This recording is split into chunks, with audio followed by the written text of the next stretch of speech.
So today I have a wrap-up of what I read during Koreadathon just this past week. I did spill over a little bit into this next week just because I really wanted to finish one of the books I'd started. So let's talk about the books that I read and how they shaped up. The first book I finished was The Silence of Bones by Jeon, and it was the group book for the Koreadathon. It's about a young girl named Sol who is an indentured servant basically to the police force. All the while she's trying to find her long-lost brother while helping one of the inspectors on a murder case. I really didn't know what to expect going to this book just because historical fiction has always been a hit or miss for me. I err on the side of not liking historical fiction just because it's kind of slow for me. I never really enjoyed, period pieces, so I was a little bit skeptical. But this book really played out a lot like a historical K-drama if you have that as like your point of reference. And it moved at a pretty fast pace. I never felt bored or stuck during the middle of the book. At its core, it's really a mystery suspense novel, and it introduces a lot of the aspects of the time associated with the Joseon period, how the class systems were structured, how people behaved, how women were treated, the different types of businesses that operated during that time. So for someone who doesn't have any prior knowledge to Korean history or in particular the Joseon period like myself, I feel like it was a really good, steady and not like info dumpy kind of introduction. I didn't have a lot of expectations going into this book, but it exceeded beyond what I was even hoping or expecting. So it was a really great read and a really strong start to the readathon. So I gave The Silence of Bones 5 stars. The next book I finished was The Dragon Pearl by Yoon Lee, and this is about a girl named Min who is chasing after her brother who is labeled a deserter of their space force. She is a descendant of Fox Spirit, and so she has Fox Spirit abilities, and she's trying to find the truth behind her brother's disappearance and to try to clear his name. This is definitely a middle grade book, and I think a lot of the qualities of it being a middle grade book affected my reading as a non-middle grade person. Some of the things I noticed were that it moves quite quickly from plot point to plot point, and the plot makes sense the way it progresses, but it feels really quick. At first, I was a little bit unsure about the mix between the fantasy and the sci-fi. It feels a little bit like a strange, not necessarily bad, but just an unusual mixture between the Fox Spirit folklore and spirits in general, and then the kind of hard facts of science fiction. But the two did mesh together well in that a lot of the science fiction-y aspects were based on folklore. It takes the magic of folklore and adds a little bit more of that scientific substance to it that is characteristic of science fiction. It kind of feels like Onward, the Disney movie, where you have these magical creatures in a very different modern day world. Here you have these different fox spirits and different entities from Korean folklore in space. It's unusual, but not bad. At its core, this book is also a space training, kind of school training type, where the school aspect isn't a main part of the plot, but it is a large part of the setting where the character is at. As an introduction for young readers who don't have any background in Korean folklore or the different entities in Korean folklore, I think that it's a really interesting read and it would be really fun. You get goblins, dragons, tiger spirits, fox spirits. Really, you get a whole array of character types and you get introduced to a very diverse cast. This is also a pretty progressive middle grade book in that you have a non-binary character.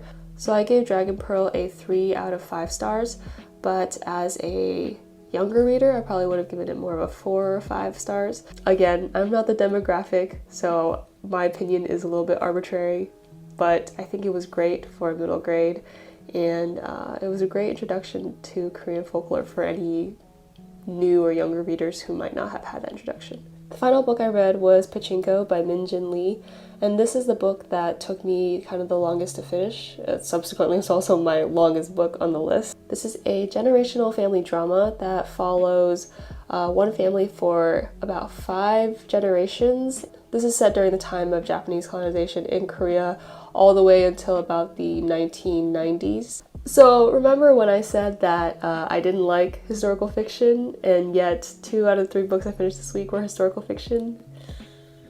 Yeah. I swear I'm just getting really lucky with historical fiction this week. I don't know why, but I loved Pachinko.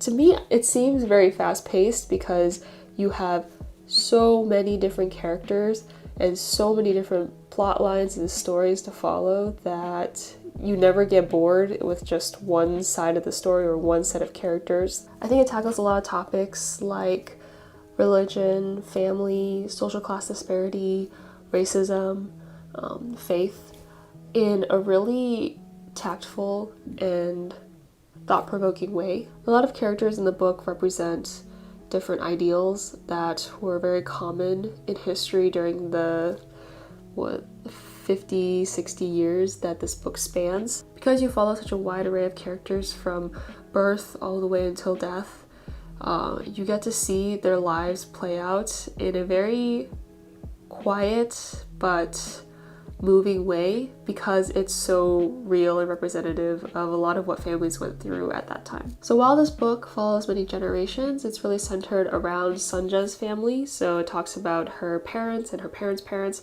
as well as all her kids and grandkids. A lot of the issues around discrimination and stereotyping are really hard to discuss in its entirety, especially in a book like this. I think the author managed to give kind of the different types of discrimination that happen that are both direct, like in your face insulting you and calling you names, and also subtle, where people can only see you for your race and nothing else about you. Also, interestingly, it talks a lot about Asians overseas in the last about quarter of the book. Korean Americans, Japanese Americans living in America and then coming back to Korea, Japan, and what it's like for them there. That was something that especially resonated with me. I think there's a stark difference between being raised in Asia and being raised in the US but being ethnically Asian. It's a difference that I recognize in real life, but something that's interesting to see from the other perspective. I think this is definitely a book that I'll need to come back to for a reread because all the themes and discussions were so subtly and beautifully done. It deserves kind of a second looking at. As you can probably guess, I did give Pachinko 5 stars. It's a historical fiction win this week for me, apparently. Besides the books, I also tried to do a few of the fun lifestyle challenges. I did attempt to make kimchi jeon or kimchi pancakes. I used Mungchi's video as a reference. I mixed some kimchi I had left over with some wood ear mushrooms, and also flour and water, just kind of eyeballing it. I mean, that's the only right way to cook, right? They didn't turn out quite as I was expecting. I think my pan might have been a little small and the pancakes were a little thick, but it was still pretty good and I'll need to try to master it later on.